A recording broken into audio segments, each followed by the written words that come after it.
Hai teman-teman yang berbahagia, berjumpa kembali dengan saya, Dr. Andri, spesialis kedokteran jiwa dari Omni Hospital Alam Sutra Tangerang. Dan pada kesempatan kali ini saya ingin kembali berbagi tentang permasalahan yang terkait dengan bidang psikosomatik, khususnya adalah masalah di lambung. Kita tahu bahwa masalah di lambung adalah sesuatu yang mungkin paling sering dikeluhkan oleh pasien yang datang ke klinik penyakit dalam ataupun di klinik dokter umum, selain daripada gejala-gejala seperti batuk ataupun gejala-gejala lainnya. Gejala-gejala gangguan lambung yang sering kali dikeluhkan adalah misalnya perasaan kembung, perih, dan rasa tidak nyaman. Jika kita belum melakukan endoskopi ataupun pemeriksaan teropong ke dalam lambung itu sendiri untuk melihat apa yang terjadi, biasanya kita mengatakan bahwa orang ini mengalami dispepsia. Tetapi ketika kita sudah teropong dan ternyata di dalamnya mengalami suatu gangguan, misalnya adanya luka, mungkin kita bisa bilang itu gastritis. Dan juga bisa kita lihat dari berbagai kasus, ada yang mengatakan dirinya mengalami GERD atau gastroesophageal reflux disorder. Suatu kondisi di mana asam lambung naik sampai ke kerongkongan dan bisa sampai ke mulut, ya. Rasanya biasanya menjadi asam dan terkadang atau bahkan seringkali pasien mengalami batuk-batuk. Yang menjadi menarik adalah banyak kasus-kasus yang datang ke dokter umum ataupun dokter penyakit dalam, bahkan spesialis gastroenterologi, mengeluhkan keluhan lambung seperti kembung dan rasa tidak nyaman. Tetapi ketika diperiksa dengan endoskopi dan pemeriksaan USG ataupun yang lainnya yang menentukan apakah ada sesuatu hal yang terkait dengan kondisi tersebut, termasuk UBT atau urea breath test, ternyata tidak mengalami masalah yang berarti. Artinya keluhannya tersebut tidak didasari oleh adanya kelainan organ ataupun adanya kuman maupun kelainan di organ-organ pendukung seperti hati maupun limpa.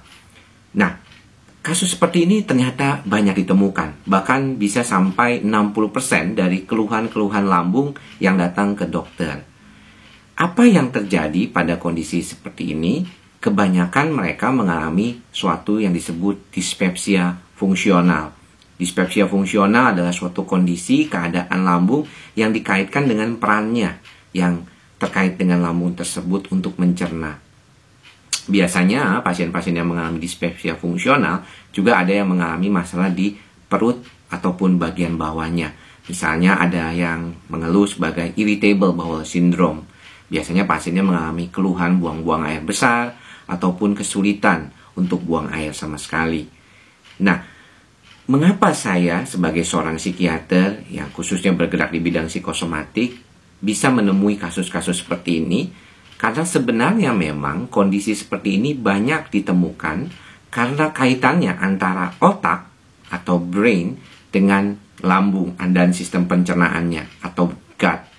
Kita di dalam ilmu kedokteran jiwa mengenalnya sebagai brain-gut axis atau poros otak dan lambung.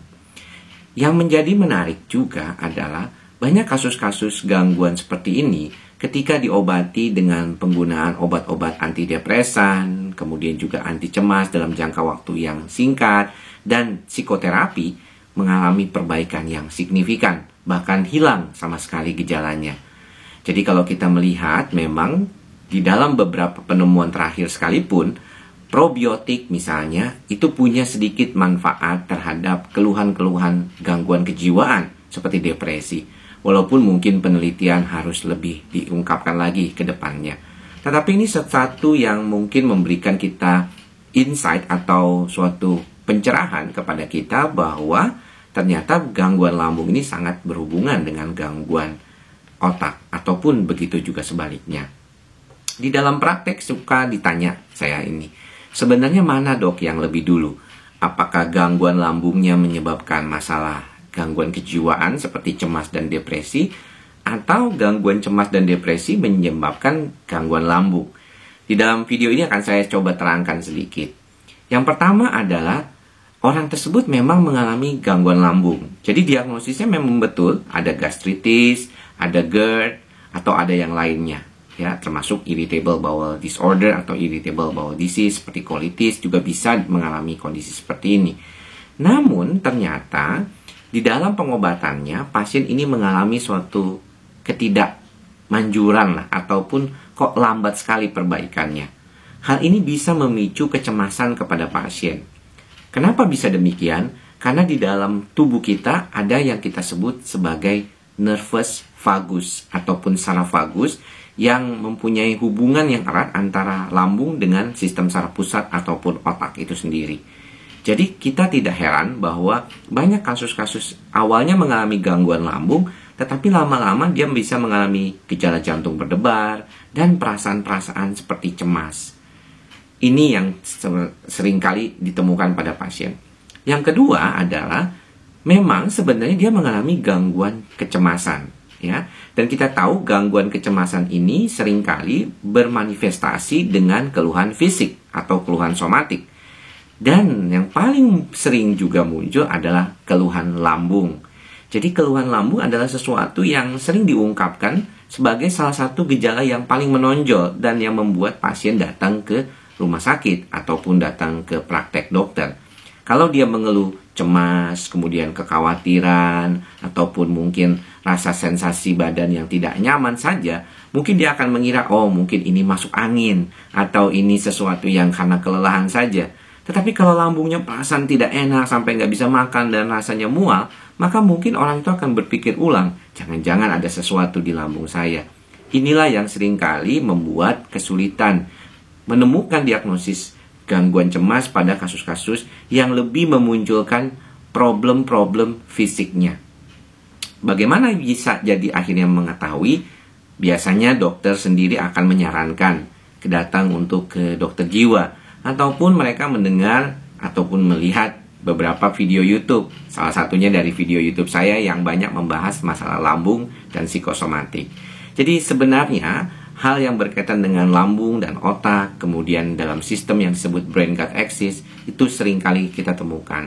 Orang bertanya, apa yang membuat kejadian itu menjadi sangat tidak nyaman buat pasien? Apa yang terjadi, dok, sebenarnya? Sebenarnya ketika kita mengalami gangguan kecemasan, kondisi yang berkaitan dengan sistem parasimpatis dan simpatis biasanya mengalami suatu ketidakseimbangan. Jadi otaknya ataupun sistem di dalam tubuhnya secara keseluruhan disebut lebih banyak mengalami ketegangan, dan otot ataupun sistem sarafnya sangat tidak nyaman. Ini dikaitkan karena sistem simpatisnya terlalu bekerja berlebihan, sedangkan yang untuk mengadjustnya yaitu parasimpatiknya bekerja tidak optimal. Dan kita tahu bahwa lambung ini sangat juga dipengaruhi oleh kedua sistem tersebut, walaupun lebih banyak dipengaruhi oleh parasimpatis. Jadi tidak heran kalau kondisi cemas bisa menyebabkan terjadinya hipersensitivitas dan juga terjadinya hiperperistaltik. Pada beberapa kasus malah terjadi keluhan kembung karena lambungnya sendiri sepertinya malas bergerak. Ya, kita sering kali ketemukan pasiennya mengalami kembung dan tidak nyaman.